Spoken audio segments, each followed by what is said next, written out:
Op-ed, Why Rihanna's Fenty is the End of the Star Designer Opinion, Op-ed Boaf. Fenty has pushed the idea of the star designer to its logical conclusion and breaking point. After all, Fenty has pushed the idea of the star designer to its logical conclusion and breaking point.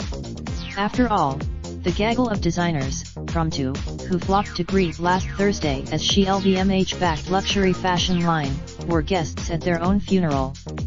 Not literally, it's not just that Rihanna isn't a designer.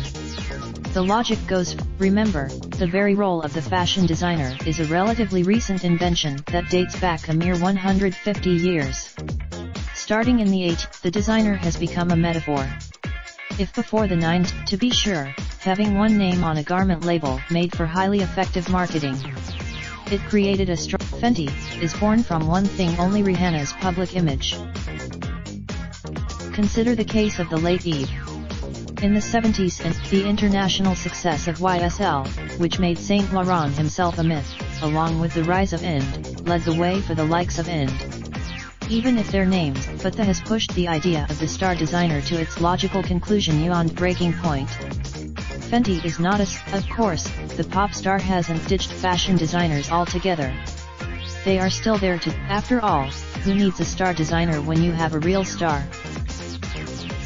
Leroy Chafin is a lecturer at Shenkar College of Engineering and Design and a fashion writer and researcher based in Tel Aviv.